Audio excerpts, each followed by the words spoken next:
Hello, I'm Helen Van Wyk and welcome to my studio. Today's subject is glass, its shine and shape.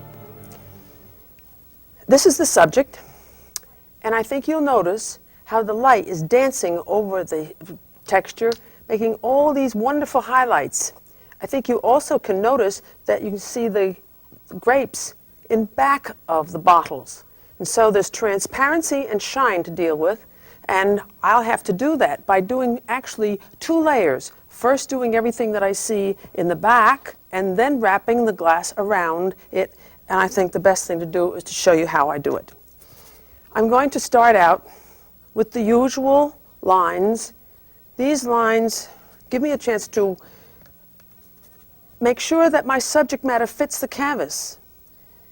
And so this is going to be the grapes, and this is going to be that transparent glass. I bet you're all dying to see how to do that.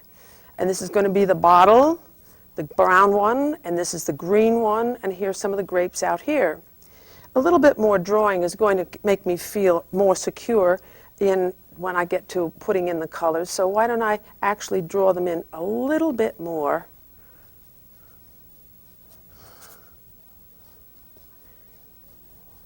See, I've been painting for a long, long time, and I'm accustomed to what a brush does. A brush doesn't make lines, as I've said before. It fills in masses. So I'm going to take some brown. In this case, by the way, that's burnt sienna. I think I'll put some white with it. Ooh, that's a little bit too light. You do have to put some white in your paint to have oil paint have better coverage, because white is what thickens it, makes it opaque. And I do like to evolve the shape from the center and come out to the edges. I've got to hurry up and do this because I've got so many wonderful things to show you how to paint glass, and that has to come after I have it all massed in. Green should be a little darker.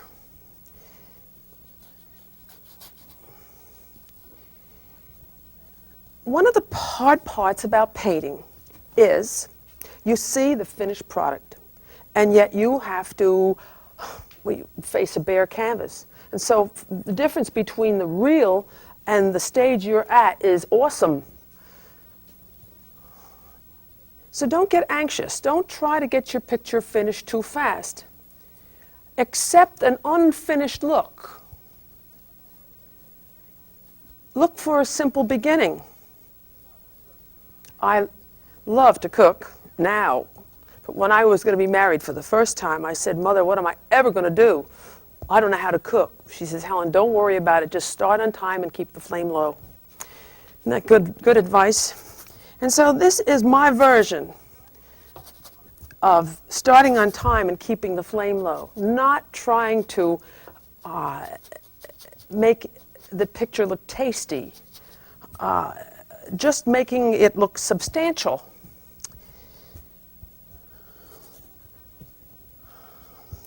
Painting is also a little bit like getting rich. You have to spend some time and work hard to accumulate some capital so that you can then sit back and clip the coupons. So I'm investing the paint so I can realize some benefit from the investment. So it's green paint for where the green grapes are, alizarin crimson and some yellow ochre for where the other grapes are, in a shape that seems to suggest it. And now I have to put the all-important background and table in. Yes, you're worrying about that? I'm not. I'm going to leave that for last because it's so delicate. I have a wonderful lesson planned for you on the importance of the background. I hope you'll be with me at that time too. And so let me just quickly put in this background. And the background tone is dictatorial when painting something transparent because it's contributing to the tone that these bottles are. If I had a very dark background, these would get even darker. If I had a very light background, they'd get lighter and brighter. It's because of this that I don't like to confuse my lesson by calling out mixtures to you and saying, I use this color and this color. That really isn't of any value to you. I have to tell you what color I'm using in relation to the background I see it against.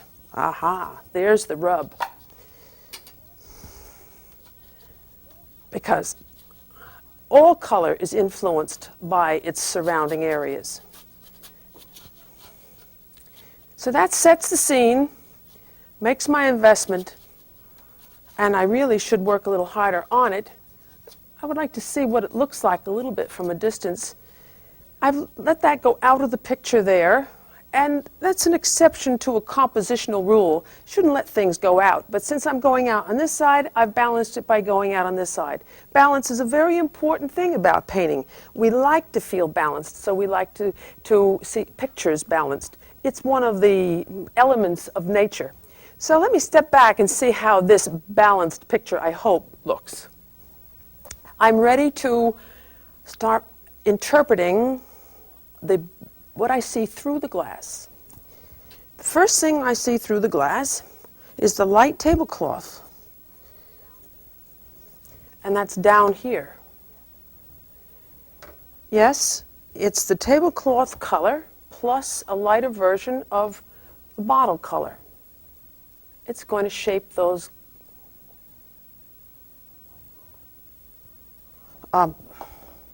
grapes there.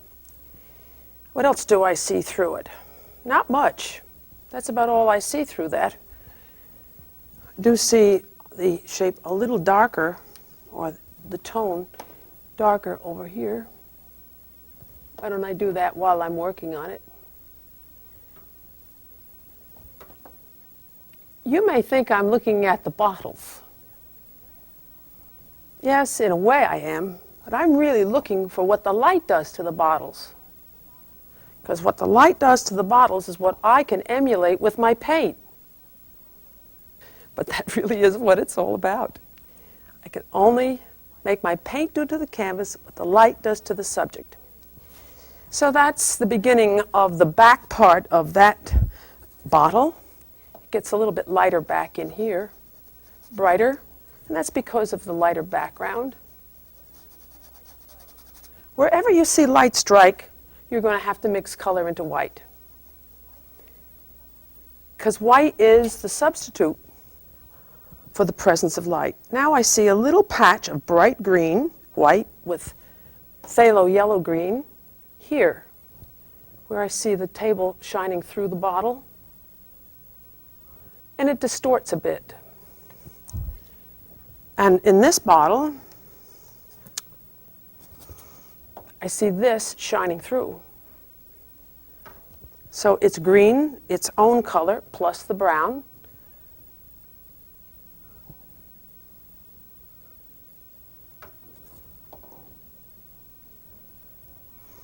And thicker back here for the punt.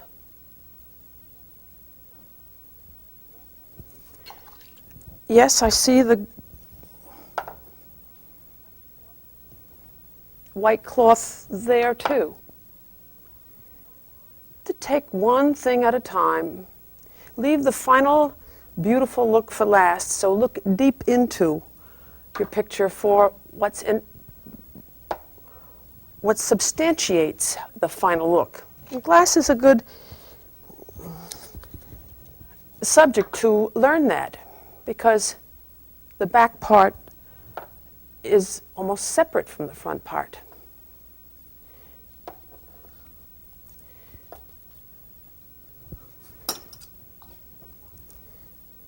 Just for fun, let me quickly show a little bit of how these grapes could be done. I do want to not confuse my lessons by just painting it. I want to constantly stress important points. And highlight is such a beautiful tone value, such a forceful one. I want to spend a lot of time doing them. I'm a great believer in learning one thing at a time.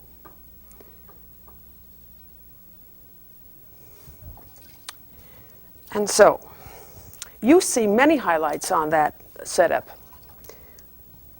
I'm only going to paint one highlight per customer. A customer is a shape. Here's a shape, here's a shape, here's a shape, and here's a shape. Meaning these are the changes of the anatomy or the form of the bottle. And if I had one source of light, like the sun, I would have only one highlight on each one of those shapes. And this highlight is going to make the front part of the glass appear. So here,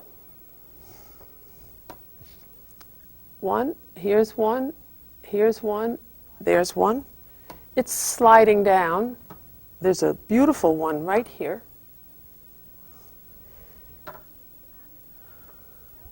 And it's characteristic of highlights on glass that a brighter version of the color is right next to the highlight.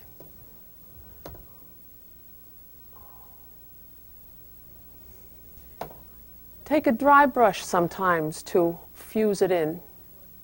I don't like to use the word blend. Now, that highlight hits and goes through the bottle and strikes over here.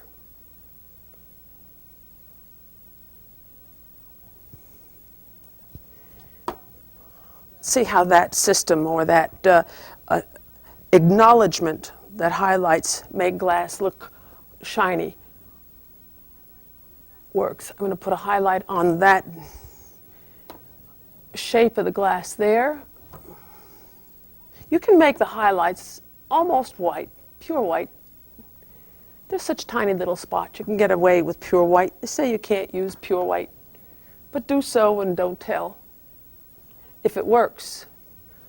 If it doesn't work, then it's too obvious. And so there's a customer, and here's another customer, meaning a anatomi. That's Hungarian plural for anatomy.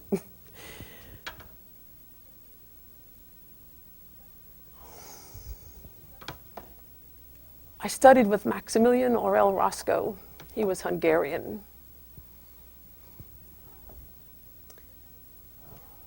He said everything was Hungarian. Beethoven was Hungarian. Rembrandt was Hungarian. It was kind of cute. He sure was a wonderful painter. Someday I'll tell you all about him. Right now I'm kind of busy. Putting on all the glistening lighter tones that make the front part of the bottle show. And that highlight passes through and hits the bottle over here.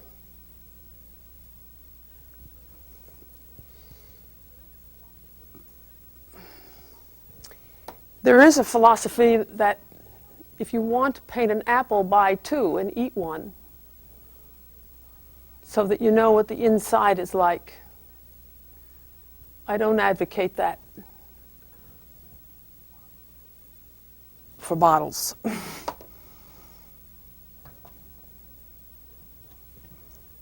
And some darks. Usually around the edge where you see the absolute thickness of the glass.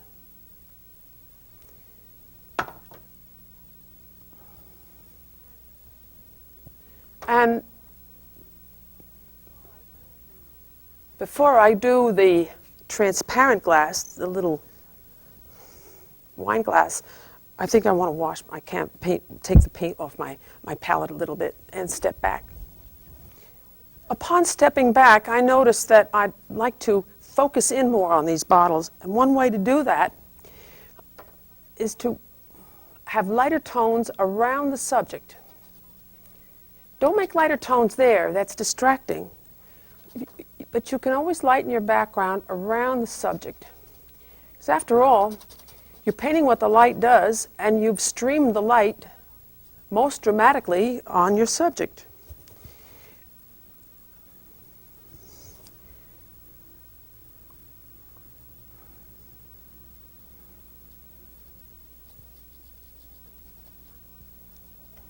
And I'm going to paint the little glass in now. Before I do, I have to police the area. Because all that's behind it is going to contribute to its final appearance.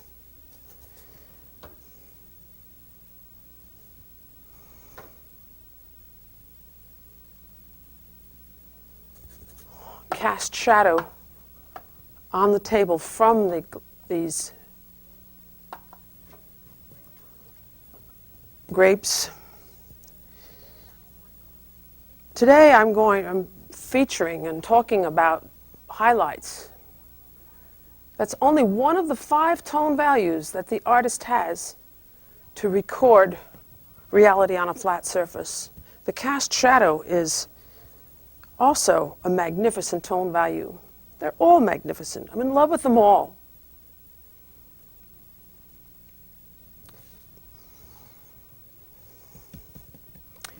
Now, these bottles had a color, so I could mask them in a shape.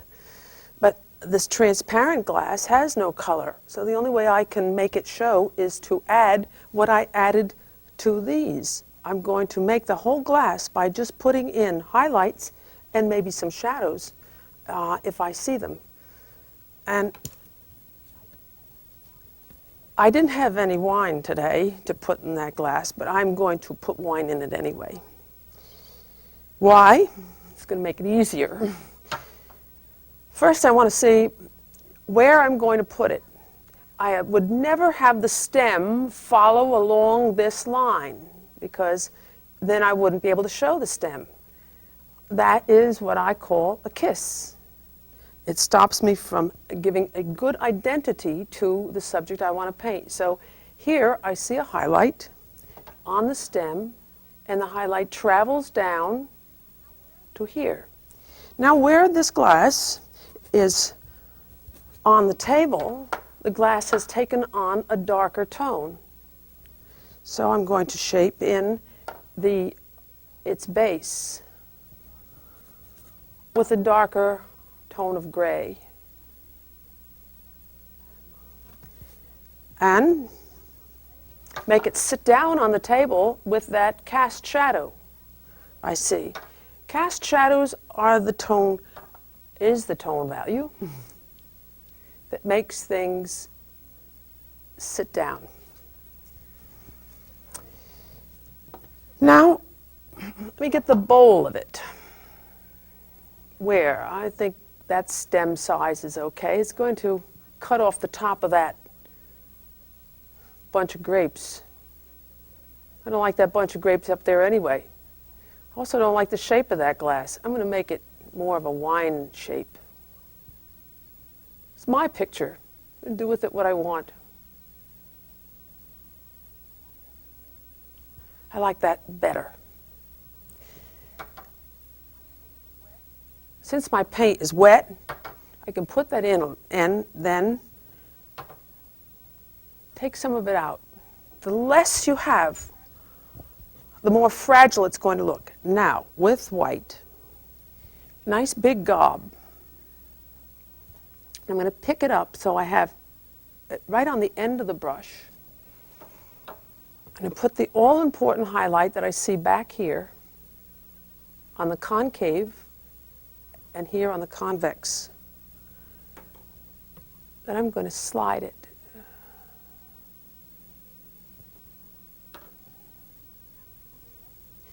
And I see a lovely reflection from this. You see it that way. I'm going to paint it this way.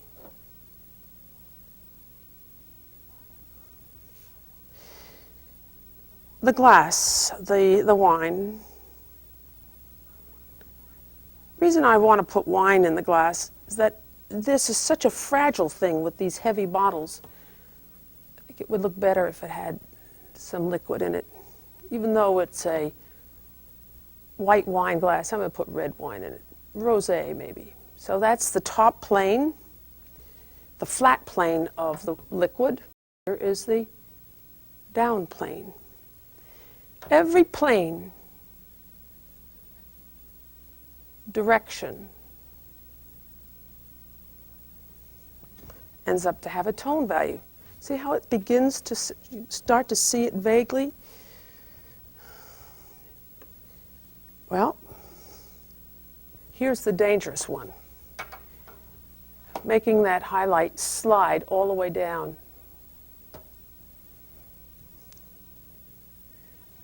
Making the highlight pass through and be there too.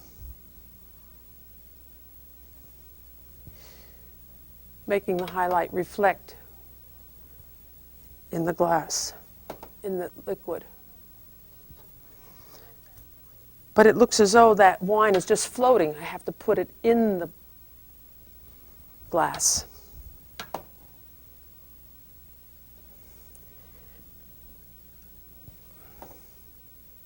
Highlight to substantiate the stem. So it's all a matter of the sparkling highlights. That's also how I'm going to make these grapes go. Make them shine. By popping a highlight on. Ooh, hoo, hoo, hoo. Getting a little rambunctious. No, I'm not going to put them over there. And grapes are almost glass-like too, in that that highlight bounces. It passes through the transparency of a grape and bounces out.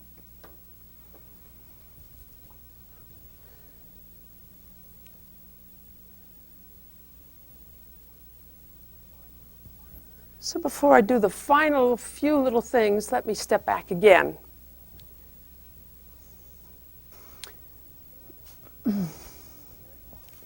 Someone very wise said that a painting is a record of a series of corrections. And so at this stage, the finishing stages, it is a matter of seeing what you don't like and fixing it. And it's always a matter of adding more darks or adding more lights or improving the shape. The painting is really made up of three things. Or you can only get three things wrong: the shape, the tone, and the color. An intelligent, careful procedure, starting with big things and ending with the smaller things, will have you in more control of the shapes, the tones, and the colors. Where I have it dark, I go darker. Where I have it light, I go lighter, keeping the light and dark patterns intact.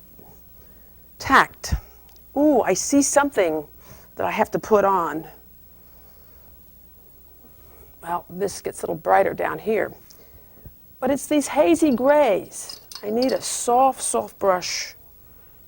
Soft. Here's a nice soft brush. And with white and a little black and a touch of the complementary color red.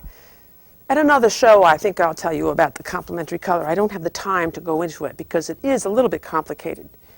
I can show you that with a soft brush, I can drag a gray over these bottles to make them look a little bit shinier.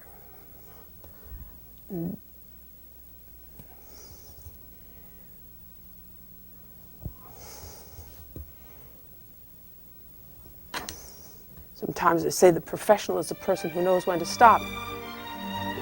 And I think I've shown you how to do this.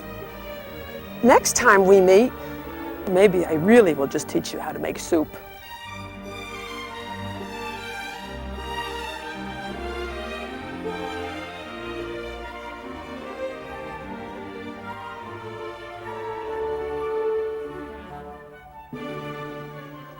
Hello, I'm Helen Van Wyck, and welcome to my studio.